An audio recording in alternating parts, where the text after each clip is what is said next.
Mon mois de novembre a été très chargé par rapport au précédent et j'ai plein de choses à vous raconter.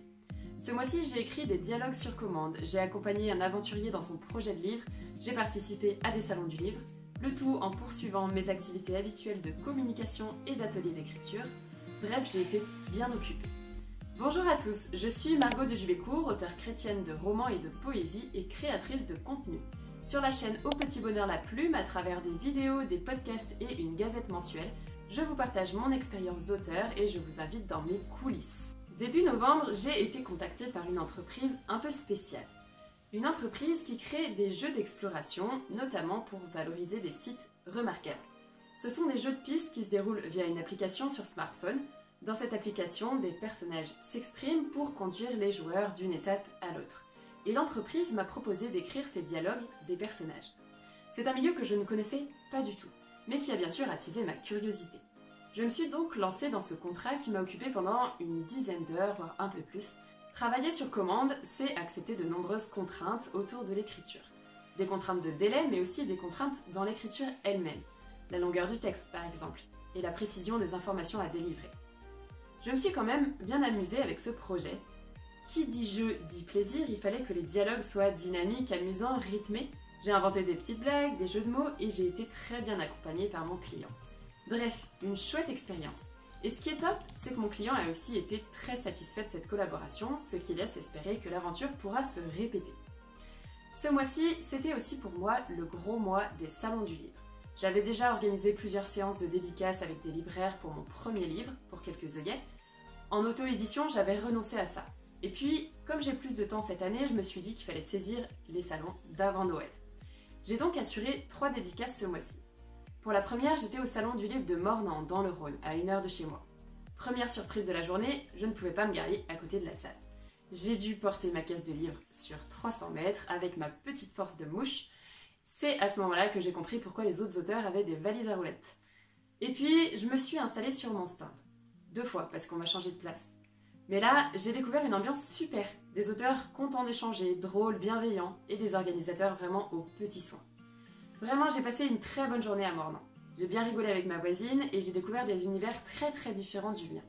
On a échangé des astuces et des bons fous rires. On n'a pas beaucoup vendu, j'ai fait que 3 ventes, mais je suis quand même rentrée très contente. Quand je suis en dédicace, je suis souvent un peu tendue, aux aguets, prête à présenter mes livres s'il le faut ou à laisser le lecteur tranquille s'il le préfère.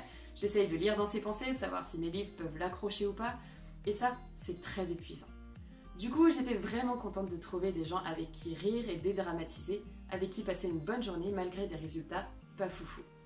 Le deuxième salon était celui de Saint-Clair-de-la-Tour, cette fois à 10 minutes de chez moi. Et là, il y avait de tout, des auteurs très sympas et d'autres un peu ours. J'ai pu échanger quand même avec quelques auteurs du coin, j'ai vendu 7 livres, donc c'était beaucoup mieux qu'à Mornan sur cet aspect. Par contre, je suis rentrée épuisée de toute l'attention de cette journée. Et la troisième dédicace était encore plus à domicile puisqu'elle avait lieu dans mon village à Saint-Victor-de-Cessieux. Là, c'était super. En 2 heures, de 10h à midi, j'ai beaucoup vendu, j'ai vendu tout le stock que j'avais apporté. J'étais même soulagée que ça se termine parce que j'avais peur de ne pas pouvoir honorer des commandes. Les élus de la mairie m'ont beaucoup entourée, la médiathèque aussi. Bref, c'était une très belle expérience. De ces 3 événements, je retiens une belle solidarité entre auteurs. J'ai vraiment eu des échanges très sympas avec beaucoup de collègues et sans concurrence. On rencontre souvent les mêmes problématiques et ça crée des liens. Je retiens aussi que les résultats peuvent être très aléatoires d'un événement à un autre et que c'est pas forcément parce qu'on fait mal les choses. Tout dépend du public qui vient, parfois même de la météo, de la communication et d'autres facteurs assez mystérieux. Bref, j'ai fini par relâcher un peu la pression de me dire que tout dépendait de moi. J'ai appris à profiter de l'instant. S'il n'y a pas de lecteurs, échanger avec les auteurs. Sinon, échanger avec les lecteurs, leur ouvrir mon univers. C'est toujours encourageant de rencontrer des lecteurs sympathiques. Ce mois-ci, j'ai eu aussi 2 demandes pour des interventions en école et en collège. On m'a demandé d'organiser des ateliers d'écriture pour des groupes de 15 élèves, une à Paris et une dans mon ancien collège près de chez moi. Et là, j'ai senti le stress monter.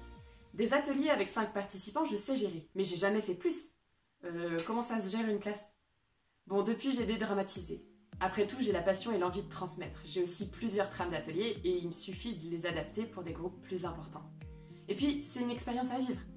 Les interventions auront lieu en décembre, l'une à la suite de l'autre. J'ai préparé les grandes lignes de ces ateliers ce mois-ci et je pense qu'ils seront très intéressants pour les élèves. On verra comment ça se passe, mais ça peut être vraiment très sympa. Bien sûr, à côté de tout ça, j'avais aussi mes propres projets à mener. D'abord, le gros projet du mois, c'était la finalisation de mon livre Merlin le requin, un conte que j'ai illustré moi-même, destiné aux 3 à 6 ans.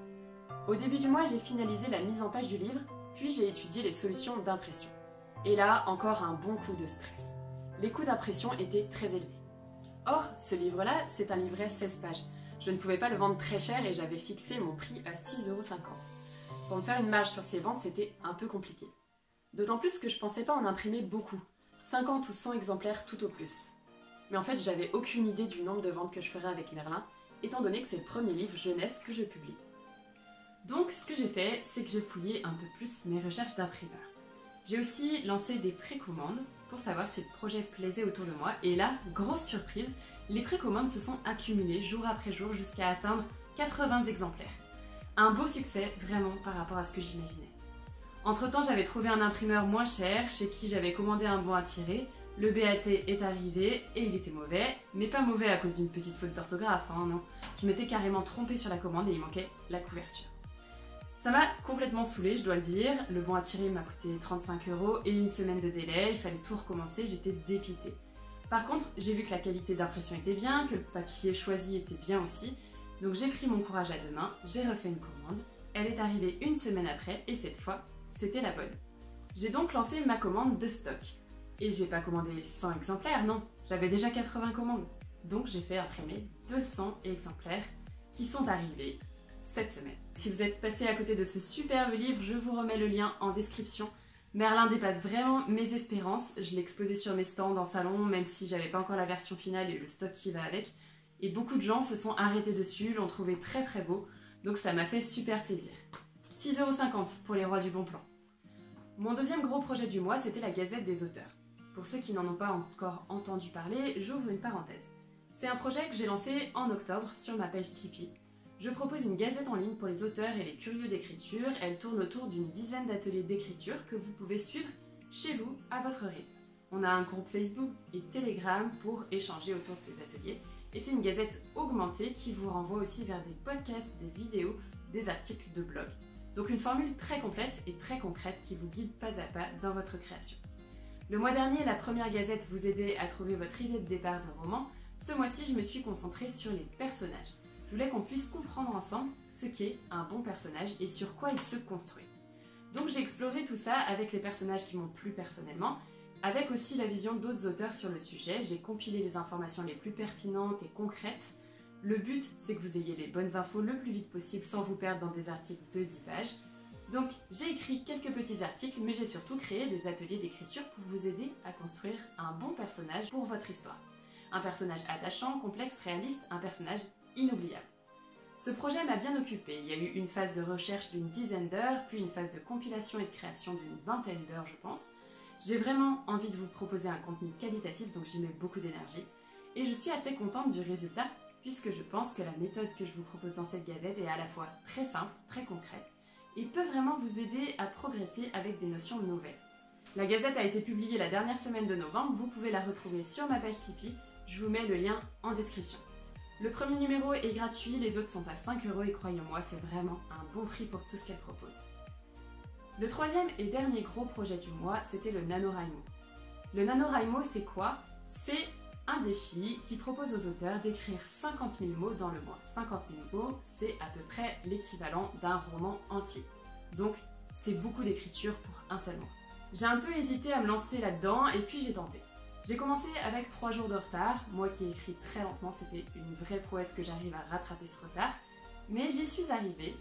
Pendant 10 jours, j'ai écrit à fond les ballons. J'ai rattrapé mon objectif le 12 novembre. Ensuite, je suis partie en salon, j'ai pris du retard. Et j'ai pris conscience aussi qu'il me manquait vraiment beaucoup d'éléments pour que mon intrigue soit solide. Je déteste foncer tête baissée dans un projet qui n'est pas solide. Donc j'ai arrêté le nano, j'ai préféré travailler sur mon intrigue en profondeur. Aujourd'hui, j'ai ajusté beaucoup d'éléments, j'ai répondu à beaucoup d'énigmes qui se posaient.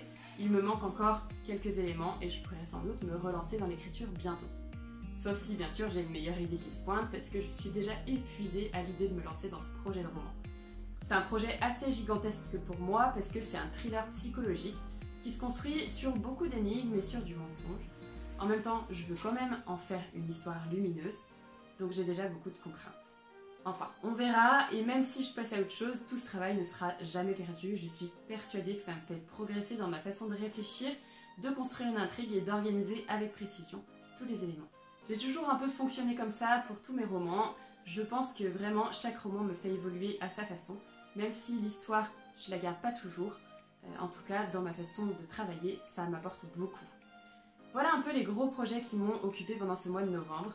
Une commande de dialogue, les week-ends en salon, la préparation de 2 gros ateliers d'écriture, une sortie de gazette et l'écriture. Ça fait beaucoup de choses, tout ça en plus de la communication quotidienne. Je suis un peu fatiguée, mais je crois que décembre sera encore plus chargé. J'espère que ce bilan vous a plu, moi il m'a épuisée. Dites-moi en commentaire ce que vous en pensez. Si vous voulez que je vous raconte aussi mon mois de décembre, quand ce sera le moment, n'hésitez pas à me le dire. Ne partez pas sans découvrir les offres du moment dans la description. Et moi je vous dis à très bientôt pour un nouveau contenu ou pour des échanges qui me font toujours très plaisir.